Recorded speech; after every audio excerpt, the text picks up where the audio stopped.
ごきげんよう、上川かおるです。今回取り上げる話題は、ロシアの経済面において、今どのような状況なのかについて、グラフなどを使いながら皆さんに解説していこうと思います。なぜこのような回を作るかといえば、それは、私はチャンネルの動画の中で戦況解説を行えば、親ロシア派の人たちから、ロシア軍は連戦連勝である。ウクライナ軍が領土を奪還したなんて全くの嘘つきだ。なんてひどいデマ野郎だ。みたいなコメントが入ることもあります。同じようにロシア衰退の話を経済面、ロシア国内事情についての話をすると、そんな話は全くの嘘だ。モスクワに住んでいる友人たちの話によれば、ロシア経済は絶好調だ。何一つ困ることなどない。ロシアの未来は順風満帆だみたいな話をする人もいます。まあそのような書き込みをする人は基本的にはプロパガンダにあっさりと騙されてもう完全に信じきっているんだろうなとは思います。一方においてそのようなことを真顔で言う人たちを見るとどっちの言うことが正しいのかなと迷う人もいます。今回の動画においてはそのような迷ってしまう人向けに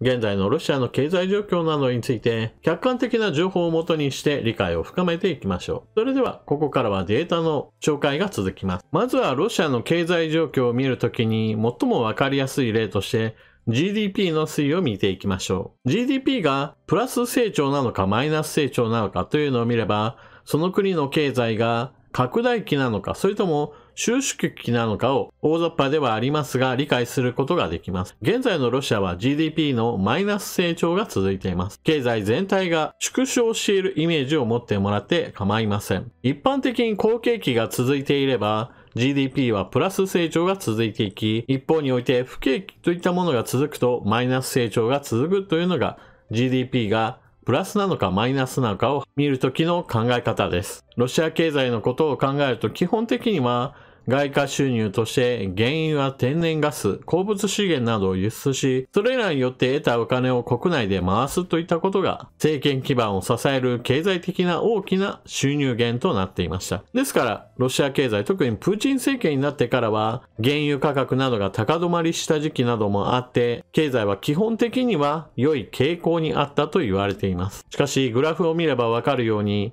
2022年、2023年は完全にマイナス基調に沈んでいます。これをもってしてロシア経済は絶好調だという人がいるならば、ちょっと経済音痴だと言わざるを得ません。次に、ここ最近の通貨が安くなっているという話についても見ていきましょう。こちらはドルとルーブルの為替レートです。一般的にドルに対してルーブルの価値が安くなる。1ドルに対して昔は60ルーブルだったなというものが、現在では100ルーブル付近になっています。それだけ通貨安になっているということです。なお、2022年の侵攻開始当初においては、1ドル124ルーブル程度まで進んだ為替なのですが、その後一気に持ち直しています。ここには一つ事情があるのですが、については少し後で話をするとして、2023年に入ってからのルーブルは明らかにドルに対して売り圧力によってどんどんと通貨安が進んでいます。通貨安が進むということは基本的には何かを輸出するときにはいいのですが、輸入する際の購入力が下がっていくこととなります。この悪影響についてお話をすると、まず通貨安が進むと、その周辺国から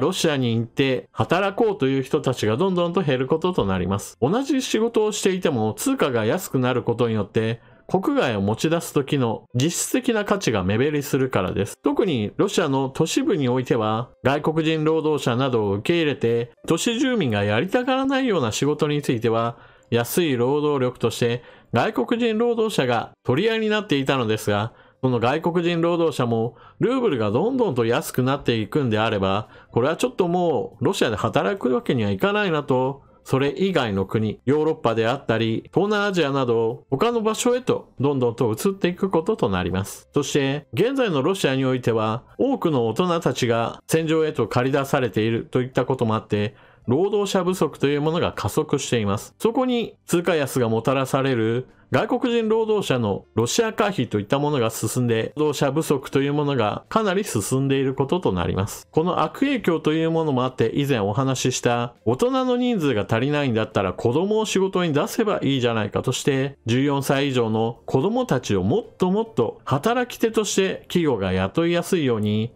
規制を解約するという動きも行われています。さて、こちらは政策金利です。政策金利の話をするのはなぜかというと、先ほどの通貨安の問題と連動するからです。例えばここで2022年で政策金利が 20% までいきなりぶち上がったことがあります。これは先ほどご紹介したルーブル、この為替変動に対する対応として、ロシアの中央銀行が政策金利を一気に上げたのです。金利が上がるというのは、ロシアにお金を置いておくことのメリットが高いですよと、ロシア側としては主張したことになります。例えば、1000万円のお金の金利がもしも 20% 年間つくとすれば、何もしなくても1200万円になります。これはあくまでも分かりやすい例として話をしましたが、このように金利を上げるということは、ルーブルで持っていることの利点というのが明らかに存在するということがお金の流れに影響を与えるのです。ロシアによるウクライナ侵攻によって通貨安が激烈に進んだ、その時の一つの歯止めの政策の一つとして政策金利を一気に 20% まで上げるといったことが行われたのです。その後ある程度持ち直したところで政策金利も引き下げたのですが、ここ最近になってルーブル安もどんどんと進んできていることから、これを少しでも緩和しようとして、最近では政策金利は 12% まで戻ってきています。通貨の価値、信用度といったものが下がると、金利は基本的に高めでないと魅力は高まりません。そしてこちらはロシアの失業率。ロシアの失業率は2020年、2021年にかけて上がったのですが、そこからは一貫して右肩下がりになっています。通常であれば、失業率がどんどんと下がってくるということは、きっと多くの人たちが仕事ができて、経済的にもすごくいいんだなと思われるわけですが、ロシアにおいては全く事情が異なる失業率の見方となります。それは圧倒的に労働者が足りない。しかもそれがロシアによるウクライナ侵攻によってもたらされた悪い結果としての失業率の低下なのです。ロシアによるウクライナ侵略によってまず第一に駆り出されたのは刑務所に収容されている囚人たちでした。それらの人たちが人海戦術によって多く死傷したことにより、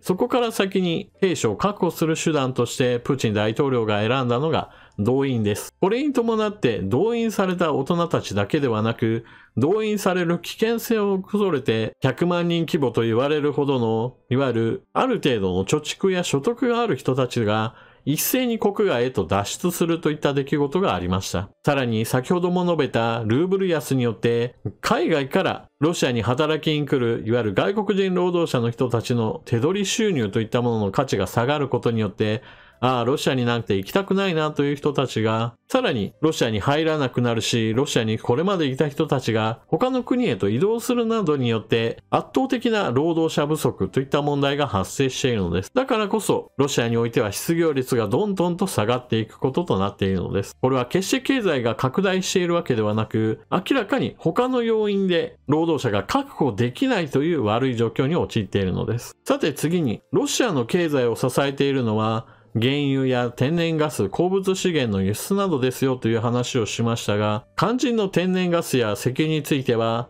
欧米からの経済制裁の対象となり、これまで大口の顧客であったヨーロッパ各国がお断りをするようになりました。また、制裁の一環として価格面についての規制もかけられ、ロシアとしては同じ量を売ってもうまく儲けることができないという状況に陥りました。そういった苦しい状況にあって、ロシアにとって頼みの綱なのは、制裁に加わらない国に対しての販売を強化することでした。そこでここでご紹介するのは、インドがどれだけロシアからの原油を買っているかです。ロシアがウクライナに侵攻するその前、2022年1月ぐらいの段階においては、インドはロシアからわざわざ原油を買ってはいませんでした。何しろインドは地理的にも中東に近いですから、わざわざ遠いロシアから買う理由はなかったのです。もともとインドはイラクやサウジアラビア、UAE といった国々から石油製品などを購入していたのです。ところが、先ほども述べた制裁がかかることによってロシア産原油に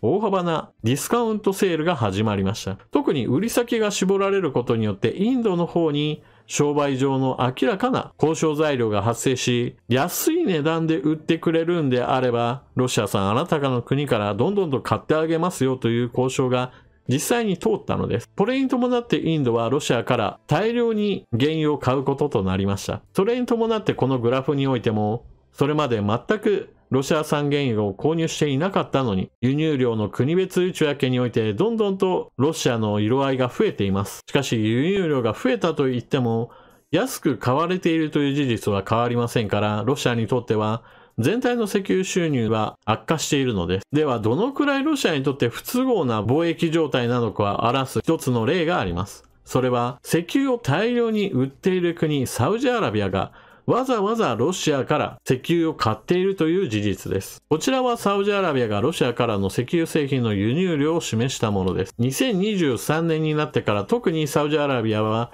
ロシアから大量の石油製品を購入するようになりました。なぜこのようなことになったかは先ほども述べたように、ロシア産の原油が明らかに安い状況に追い込まれたせいで、サウジアラビアとしては自分の国の石油をある程度生産を抑えた上で温存、その上でロシアから安い状態の原油を購入し、それを他の国へと転売したり、もしくはサウジアラビア国内で消費する分に充てるという政策を取ったのです。これなどは明らかにロシア産原油がめちゃくちゃ安いぞという状態に捨て置かれているからこそ起こる珍現象だと言えるでしょう。こちらはロシアから輸出された石油や石油製品がサウジアラビアへと運び込まれるルートです。ヨーロッパ各国が買ってくれないがために、それらの国をすべて通過した上でサウジアラビアへとロシアは輸出しているのです。それでもなおサウジアラビアとしては市場よりもはるかに安い値段で購入してさらに他の国へと転売し利益を得るといったことができているわけです。この安く仕入れることができるし利益を乗せることもできるといった状況から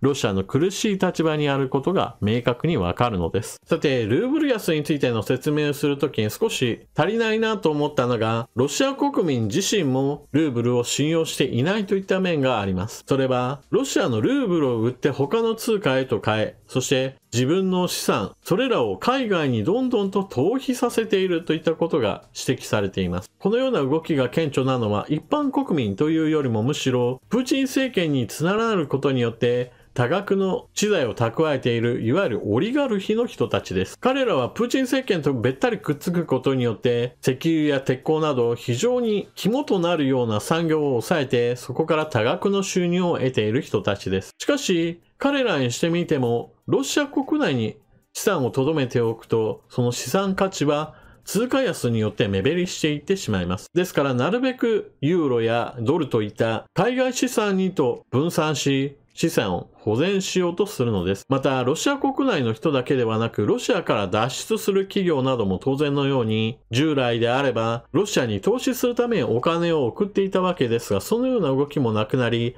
ロシアにあった資産を売却した上で、それらを海外へと引き上げるといった動きもあります。お金の流れとして基本的に入ってくるよりも出るものが多ければ、どんどんとルーブルは安くなるという現象が続くわけです。そして、国内市場において労働者が足りないとなれば、それを補うために何をするかといえば、安く買える国から買うしかないとして、例えば中国から絶対値として安い商品をどんどんと入れるようなこととなります。するとここでも問題が発生して、中国から大量に安い製品が入ってくると、今度はロシア国内の企業が圧倒的な価格差で負けてしまい、経営が成り立たなくなって中国資本にどんどんとシェアを奪われるという現象が発生してしまいます。ところがそのような状況においてもプーチン政権はそれらを助けることはできないでしょう。なぜならばそれらの企業を助けることよりもはるかに重要なのが国家として侵略戦争を成功させることといったものが至上命題になっていますから、細かなところまで気を配るような政策は全く取れないのです。それが現在のプーチン政権下における国家予算の割合で軍事予算の割合が急激に高まっています。これも以前の動画で解説を行いましたが、現在国家予算の3割以上が軍事予算に割り当てられている状態で、その分だけ経済政策や福祉政策、従来あった予算が削られているというのが現状です。特にここ最近言われているのが社会インフラに対するメンテナンス費用の猛烈な削減で、地方における道路の維持補修などにも全くお金が回らなくなっているなどという話も聞きます。ただ、こういった問題を話すときに重要なこととして毎回のように私が繰り返し言っているのは、都市住民に対してはある程度気を配っているという点です。ロシアの人口というのはモスクワやサンクトペテルブルクのある西部地区におけるスラブ人を中心とし、それ以外の地域、中部地方や極東の地方などにおいては圧倒的に人口が少なく、それでいて多民族国家の面があります。そして、プーチン政権はそれらの人たちに対して明らかに冷遇しています。たとえ大きな収入源となっている石油や天然ガスが中部や東部地方から取れたとしても、その富を地元に還元するのではなく、それらを都市部住民たちのためにどんどんと引っ張り上げてきて、政権中枢に群がる人たちを潤わすというのが、プーチン政権が盤石な体制を取るための一つの政策となっているのです。そういったこともあって、例えば、今モスクワに住んでいますよという YouTuber などが情報発信をするときに、以前と比べても何にも困ることはありませんよと情報発信し、その話を聞いて、ロシアの経済は順風満帆で何一つ問題ないという冒頭の私の動画へのコメントなどにも通じるわけです。しかしそれらがあくまでもプーチン政権のその足元だけをなんとか取り繕うために行われている政策の一つの面に過ぎず、様々な面から信憑性が怪しいと言われつつも、それでもなおごまかしきれないほどに経済指標などは悪化が続いているというこの事実こそ全体像を理解するために必要な情報だと言えるでしょう。戦争が続けば続くほど、ロシア国内における産業は